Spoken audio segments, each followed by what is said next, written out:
Hello everyone, MrKoolTrix here and welcome back to another video.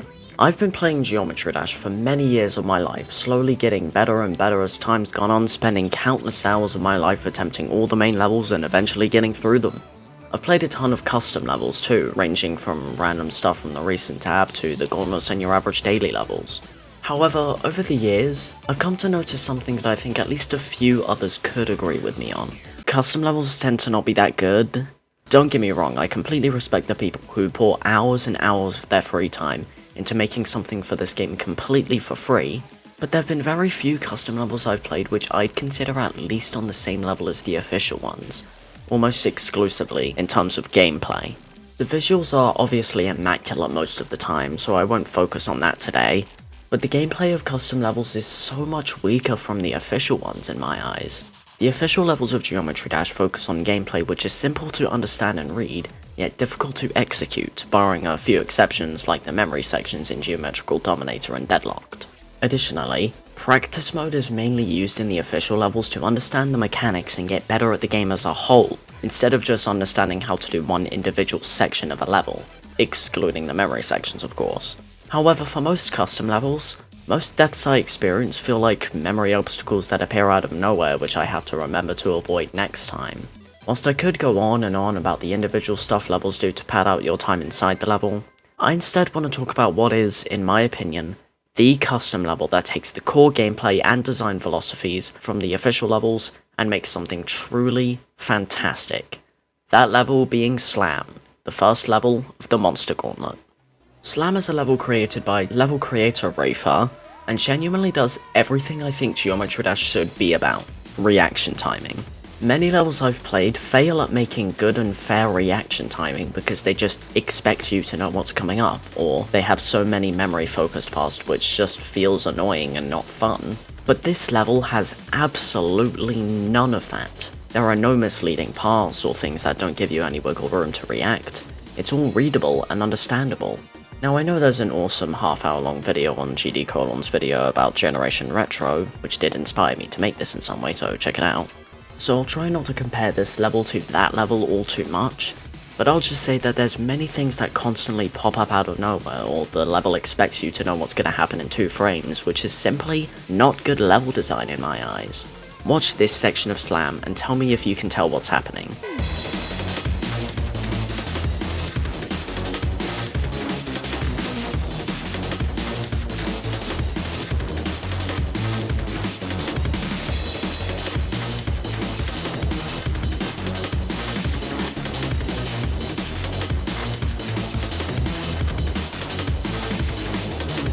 There's a lot going on visually, yes, and you may not be able to tell if you're not super into Geometry Dash, but there's nothing blocking your perception of the level or misleading you just to be funny. Plus there's arrows telling you what to do so you're never confused on where to go.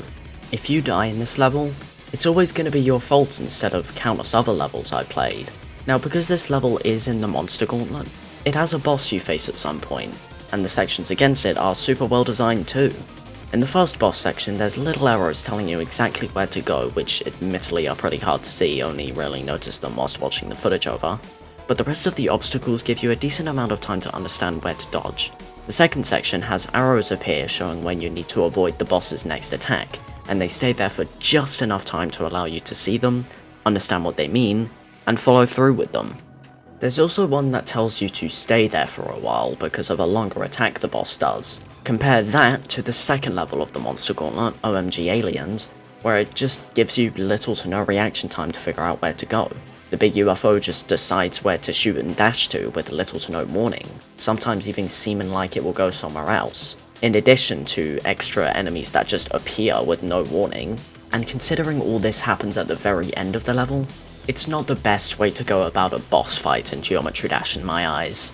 Now I feel like a ton of you watching may be thinking that there's way too much time in between when the pickle monster shows where you need to dodge and when you actually need to dodge, which is honestly a fair assumption. However, playing a level this flashy and exciting with the song giving such an intense feel makes reaction times take a lot longer to actually follow through. This could just be a me problem, but when I play something quite intense and I need to do something else on the spot, like answer a question someone is asking me or reacting to a quick attack the enemy is doing, It takes a lot longer for my brain to actually process it at first, and this level has the perfect time it takes for me to digest what is happening, and it never feels unfair and honestly feels satisfying on every playthrough. A good level makes you want to replay it to re-experience the excitement it gave you, and this level passes that with flying colours in my eyes. A few quick things I want to add before I get to the conclusion.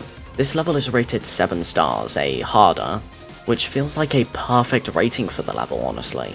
Yes, I can beat it consistently first try now, but that's because, firstly, I'm good enough to do that, and secondly, it feels like a fair rating for the level even if it does get easier as time goes on, which is exactly how I feel about most of the RobTop levels.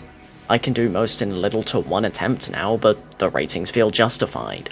My friend, who's roughly at a similar point skill-wise, randomly decided to play this level once and beat it first try because of how it plays instead of pure luck. Compare that to levels like Powerful, the last level of the Spike Gauntlet, which is rated 6 stars, and I didn't even beat it for this video because it throws so much all over the place and is so difficult to understand. I have beaten that level previously though, if you were wondering. No other boss level feels as fair or fun to experience in my eyes than Slam. I already mentioned OMG Aliens earlier, but let's quickly talk about Monster Mischief, aka one of my most hated levels ever. Now, I'm sure the person behind this level did care and put their all into making a charming experience, but wow, the gameplay is actively so annoying to me. In Slam, the pickle monster always shows where you need to go and never makes it too annoying to understand. In Monster Mischief, however, the first boss guy never gives you any tells outside of just facing the general direction he's gonna shoot for around half a second until he does, so that becomes memory. And both goobers cover shit you need to be able to see coming, the second one being so much more annoying to deal with in that regard. It's so annoying, there's stupid blue pads that distract you from the main path as well. Okay, I should probably save this for another day, but do you get what I mean? Slam never feels like it's lying to you or trying to be super crazy and all. It's just a really fun time I keep coming back to even after finishing the whole monster gauntlet. All the other levels I've showcased within this video, I honestly hated coming back to because their gameplay is just so infuriating and not fun, outside of the RobTop levels, yet Slam really stands out as being one of, if not, the only custom level I keep coming back to because of how well made it truly is. But, at the end of the day, should all of this really matter to you? Should this random guy with 588 subs who's never made a good level really police you on how to make levels in the funny jumpy block game? If you love the levels I showed in this video as negative examples, then I'm glad you got something out of them that I didn't. But the level design most creators go for simply isn't for me, and that's fine too. Make whatever you're passionate about with anything and someone will like it. I've learnt that with this channel, and I was just so passionate about this one anomaly in my eyes that I wanted to make a whole video praising it. There's a lot I haven't covered in this video about it too, like the music sync, the song itself, and the looks of the level, so feel free to make things that either drive my point home or counteract it. I'm genuinely interested if other people like this level as much as I do. I'd love to see more levels in a similar style to this one, and I may come back to this game with similar topics once 2.2 releases. Well, that just about covers everything, so I think it's time to end this. Wait, what's this? A goofy animation for Geometry Dash's 10-year anniversary? Let's check it out, it's probably pretty cool. Holy moly, that's my beloved pickle monster, baby! Wait, this animation was straight up directed by the guy who made Slam? Oh, okay, that makes sense, but they've made tons of more levels out there, and they specifically chose Slam, so I'll take that as a major dub anyway. Anyways guys, that just about does it for today's video, everybody. I really hope you all enjoyed it. And if you like my channel and want to subscribe, click the like button, check out these videos, share with friends and family, check out my Discord server, and click the bell until I be notified when any new videos come out. Anyways guys, I hope you all have a fantastic day, and I'll see you guys in the next video. Goodbye.